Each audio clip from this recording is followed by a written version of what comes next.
You know that feeling when you've done something so awful, so fundamentally wrong, that your own skin feels tight with shame? Cormac Henley knew it. He was a good man, a single father, about to do a terrible thing for $600. $600 that felt like a fortune and a rope around his neck. It was the price he was paid to ruin a blind date with a dwarf woman named Kara. The lie he was about to tell wasn't complicated. It was just cruel. It was the kind of lie that changes the course of a life, not his, but hers. But sometimes, your worst decision is the only door leading to the future you never saw coming. The restaurant was called the Ember Room. It smelled like dark wood, aged scotch, and money. It was the kind of place where Cormac's one clean, faded navy uniform felt like a costume. He was already sweating under the warm amber light. A hostess led him through the quiet dining room. Then he saw her, Kara Collins. She was sitting at a corner table, alone. She had striking platinum blonde hair and a deep sapphire blue dress. She was beautiful, but it was her expression that stopped Cormac. For a split second before she looked up, her face was open. There was anticipation, a small, nervous hope. It was the face of a person waiting for a good thing to happen. Then she saw him. The hope shattered. Her expression went from confusion to cold, sharp recognition. Cormac's stomach dropped. "You're not Bryce," she stated, her voice flat, like she was naming a harsh fact. Cormac stopped near the table. "No, I'm not." She set her phone down slowly. "I know Bryce's picture. So what is this? An elaborate prank?" Her voice didn't rise, but it got tighter. "Did he send you here to mock the dwarf girl who actually thought someone wanted to have dinner with her?" The word dwarf was not a question. It was a shield she threw up. It hit Cormac not with cruelty, but with resignation. It was a practiced word. She had learned to expect this. "It's not like that," Cormac said. The lie tasted like ash. "Then what is it like?" She tilted her head. Her eyes were fierce. They demanded the truth. "Enlighten me. What's the joke?" Cormac sank into the chair. He could have lied. He could have said the date was cancelled and he was just a confused waiter. But looking at her, at the dignified way she held her body together, he couldn't do it. "There's no joke," he said quietly. "I was paid to be here. By Bryce." Kara blinked once. "You were paid?" she repeated, the words slow and heavy. "To sabotage my date." "Yes, $600. A humorless laugh escaped her. "Well, congratulations. You're at least honest about being horrible." "I never planned to be cruel," Cormac said quickly. "The plan was just to be forgettable. Boring. So you'd never agree to be set up again." "That makes it so much better," she whispered. Her eyes were bright, but the tears stayed trapped. "Do you know what it's like to constantly prove you deserve basic human decency? To have people see a spectacle before they see a person?" "No," Cormac admitted. "I don't. I stopped dating 2 years ago," she said, her voice cracking slightly. "I got tired of being a novelty, a charity case, or the target of a cheap bet. And tonight, I actually thought Bryce's sister was genuine. I thought maybe, this time, I wouldn't be a punchline." She grabbed her purse. "You've earned your money." "I don't want the money," Cormac insisted. She stood up. "Sure you don't. You're going to tell me your sad story that makes this okay now." Cormac stood too. "I have a 7-year-old daughter. Her mother passed away 3 years ago. The medical bills ruined us. I have $47 in my bank account. The power is about to be cut off. My daughter needs new shoes because her toes are pushing through the front of the ones she has." $600 was the difference between keeping a roof over her head and not. He wasn't begging. He was stating a fact. Kara stopped moving. She studied his face, not with anger, but with intense, calculating thought. "So, I'm supposed to forgive your cruelty because you're desperate?" "No," Cormac said simply. "You're not supposed to feel anything. I'm just telling you the truth. It's the least you deserve. I didn't choose to be born with achondroplasia," she said, her voice low. "But I have to fight for respect every day. And you, a man who knows what real hardship is, chose to make my fight harder for $600. You're not less than anything, Cormac pleaded. Stop. She held up a hand. Just stop. You can't fix this with empty words. I need to leave. Kara, I'm sorry. She looked at him one last time. There was hurt, but also a deep disappointment. If fate decides we should cross paths again, she said quietly, we'll talk. But right now I need to go. She walked out, head high, her small figure moving between the tables with fierce, practiced grace. Cormac stood there, surrounded by wealth and soft jazz, feeling the weight of the $600 he hadn't taken, but had earned in shame. The next morning, Cormac drove to Bryce's slick downtown office. He set the $600 in cash on the polished wood desk. What is this? Bryce's grin faded. The deal is off, Cormac said. She knew I wasn't you the second she saw me. And I'm not doing this. You already did it, Mac. The money's yours. I don't want it. Cormac walked toward the door.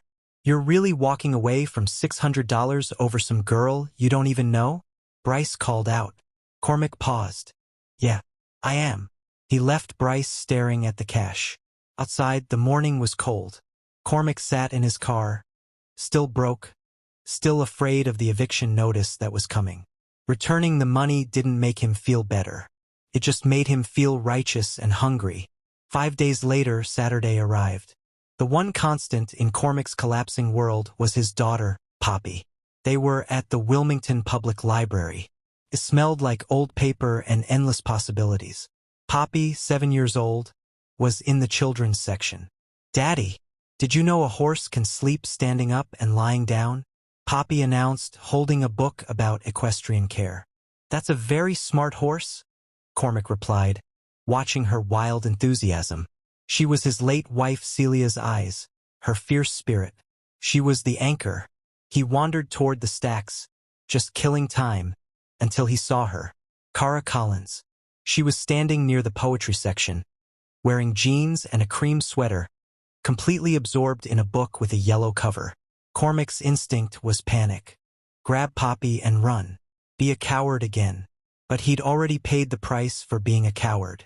Kara, he said softly. She looked up. Her walls went up instantly. You.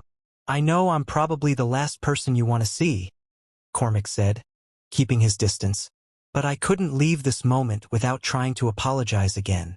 You already apologized. Her voice was guarded. I know, he said, but you were angry. You didn't have the space to hear it. What I did was inexcusable. You didn't deserve any of it. Kara studied him. Why did you give the money back? Cormac was silent. How did you know?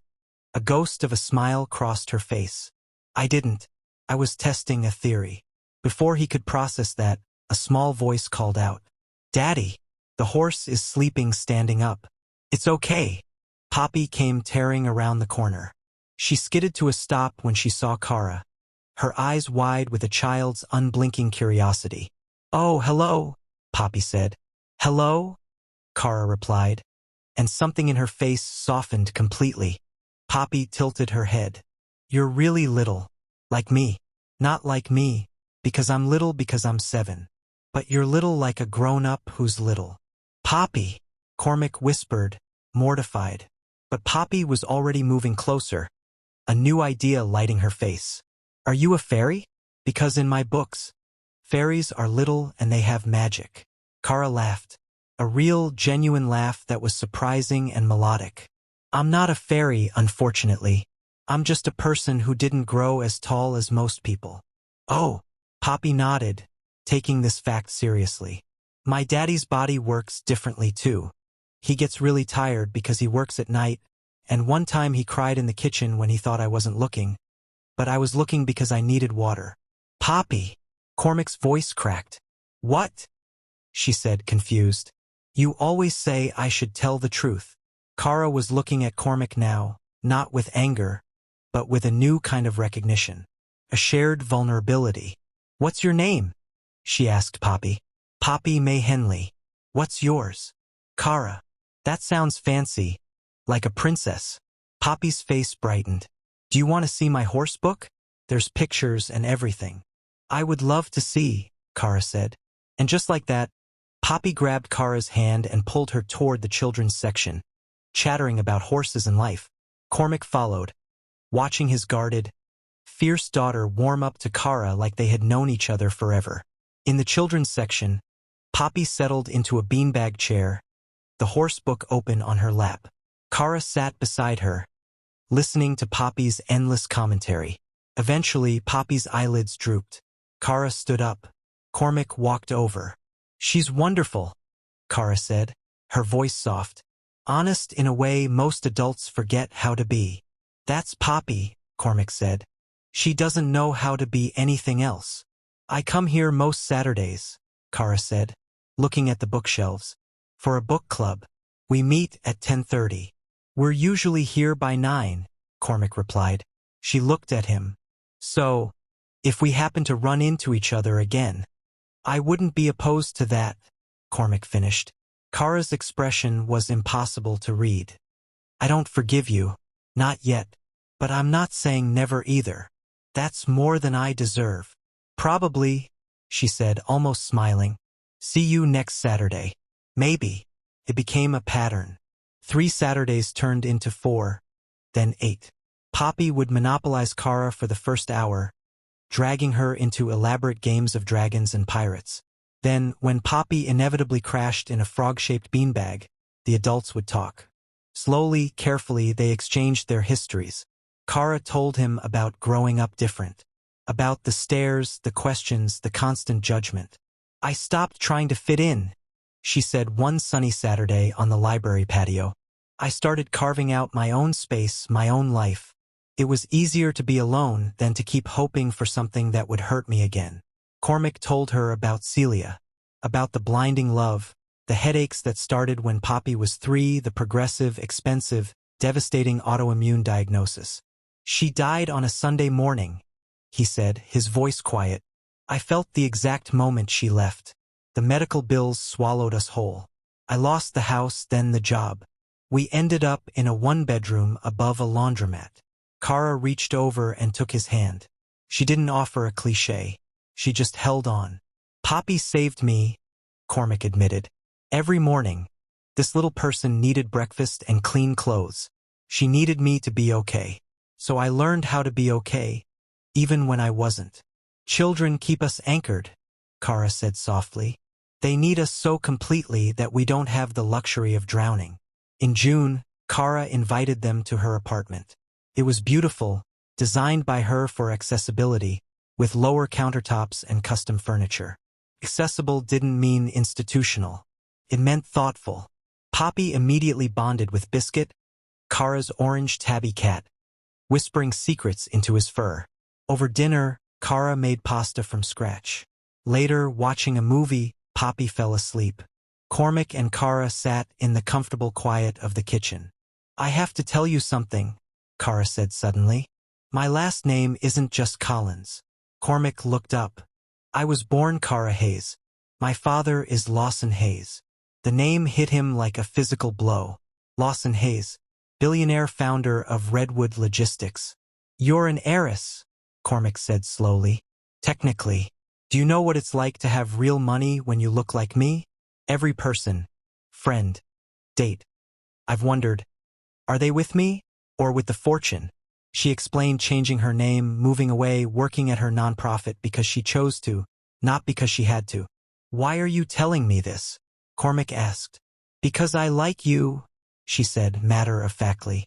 "And I like Poppy. And with you, for the first time in years, I got to be just Kara. Not an heiress. Not a checkbook." "You don't have to give that up," Cormac said. "Most people, when they find out about the money—" "I don't care about your father's money," Cormac leaned forward. "I care about the woman who remembered Poppy's favorite color is purple and brought purple napkins. I care about the person who listened to my grief without judgment. I care about Kara." "How do you know you mean that?" "You don't," Cormac admitted. "But I'm not going anywhere. Your secret is safe with me. And if it takes time for you to believe that, I'll wait." Kara's eyes were bright. "Okay," she whispered. The smile that followed transformed her entire face. "Thank you." Summer blurred into fall. Kara, subtle and brilliant, used her network to get Cormac an interview at a construction management firm. The pay was better, the hours regular. For the first time in 3 years, Cormac wasn't drowning. He moved Poppy into a 2-bedroom apartment, bought her new shoes, and enrolled her in the after-school program she wanted. "Daddy, I think Miss Kara likes you," Poppy announced one evening. "She laughs at your jokes even when they're not that funny. And yesterday, she was looking at you like the princess looks at the prince." "You're very observant," Cormac chuckled. "So do you like her like her?"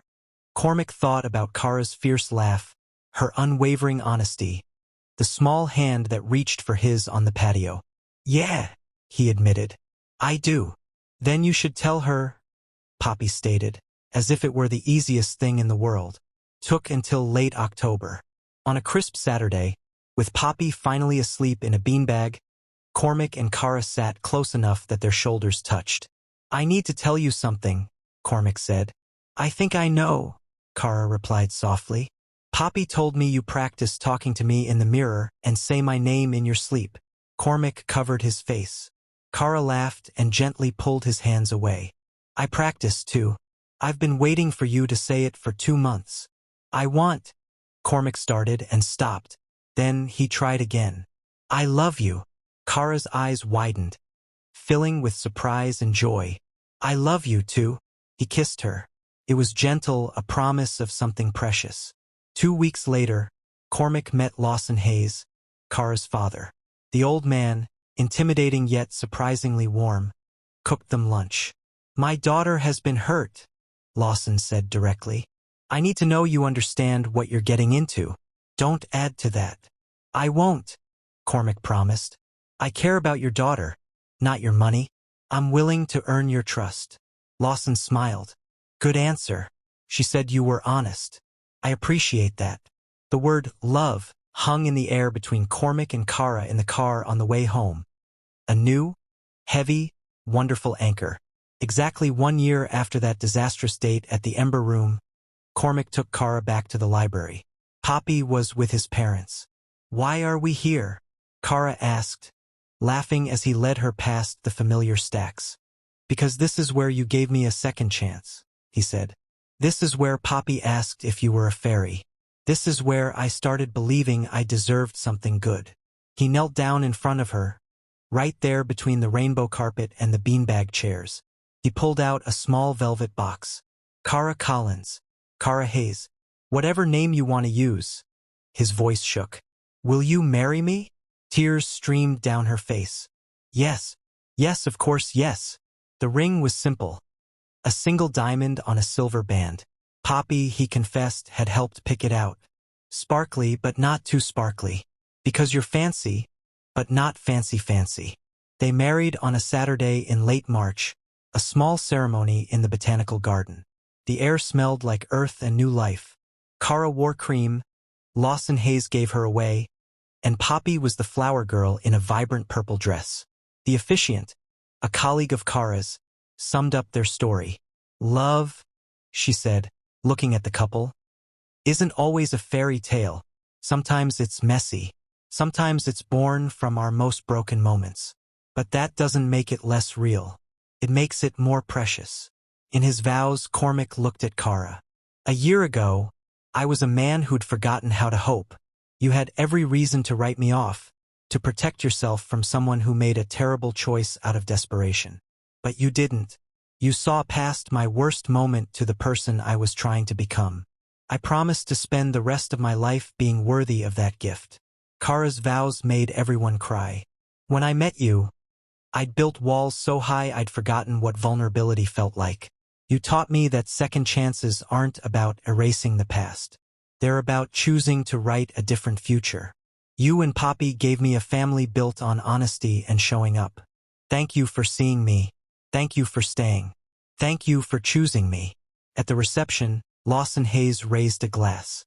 "Sometimes, the worst moments crack us open enough to let the light in. Here's to my daughter and her new family." Poppy, standing on a chair, gave a toast. "I knew they were in love even when they were being weird about it. And now we're a real family, which means Biscuit is my brother." As the evening ended, Cormac held Kara on the patio, watching the city lights. "A year ago, I had $47 and no hope," Cormac said quietly. Kara leaned into him. "And now," she whispered, "we have everything. It wasn't a fairy tale. It was better. It was real. It was built from broken pieces that had somehow fit together into something beautiful. And it was theirs." If you believe in stories that prove broken people can find beautiful new chapters, don't forget to subscribe to Tales by Nanya. Everyone deserves to remember that redemption is real, that dignity matters, and that sometimes the worst decision of your life can lead you exactly where you were always meant to be.